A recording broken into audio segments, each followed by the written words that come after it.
राजाफोरखौ साबायखर बावो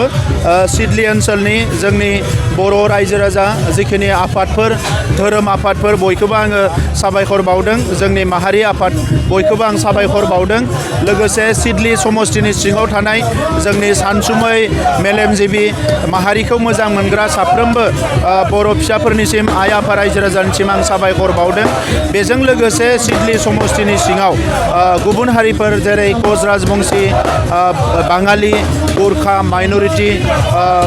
सूत्रधर विभिन्न जनगोष्ठी बयबो सान्थाली आदिवासी बयबो जोंखौ मदद होदों आं बिथांमोननोबो साबायखर बावदों आरो सिडली समष्टियाव बिसेसकय जोंनि UPPL हान्जानि दैदेनगिरिफ्रा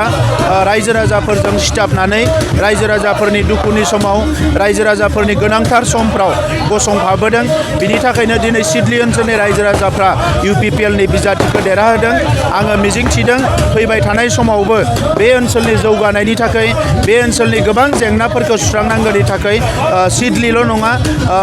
गासैबो BTR ओनसोलनि रायजो राजाफ्रानो UPPL जों गसंफागोन आङो बेखौ मिजिंथिदों आरो सिडलीयाव हिउज मार्जिनाव देरहाहोनायनि थाखाय सिडली ओनसोलनि रायजो राजा आरो आं साबायखर बावो आरो जोंनि गासैबो दैदेनगिरिफोरनोबो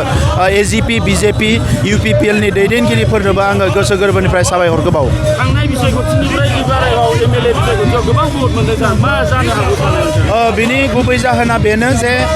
बे 4 बोसोराव UPPLआ जेरैबायदि रायजो राजाजों सिथाबफानानै खामानि मावदों बेखौ रायजो राजाफ्रा बजबनानै लादों आरो जोंनि साननाय हनायखौ लासैनो रायजो राजाफ्रा बुजिनो हाबाय जे आगोलनि राजखान्थि खालामग्राफोरनि बायदि जों जे गोहोनि थाखायल' पावार नागिरनानै एबा थाखा फैसा नागिरनानै राजखान्थि खालामनो फैयाखै रायजो राजाफोरखौ जोङो सिबिनो थाखाय फैदों रायजो राजाफोरनि जेंनाफोरखौ सुस्रांनो थाखाय फैदों आरो रायजो राजानिफ्राय हा हुनिफ्राय लानानै गासैबो फरायसालि जेंनाफोरखौ जों सुस्रांनाय बे हाबाफारिफोरखौ मावनायखौ नुनानै सिडली समष्टिनि रायजो राजाया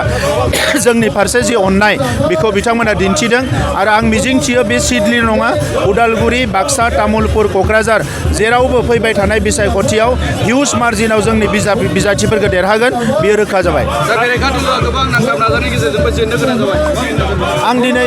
बिथांमोनखौ जेबो बुंनो सानाखै खालि आं बेखौल' बुंनो सानदों जे गाज्रि सिन्ता लानानै राजखान्थि खालामोबा मालाबाबो देरहानाय नङा बिथांमोननि दैदेनगिरि बिथांमोननि मावथि नैबे बिसायख'थियाव जोंखौ गाज्रि सोंखारिनानै गाज्रि बुंनानै राजखान्थि खालामदों नाथाय नैबे बिसायख'थियाव जों रायजो राजानो मा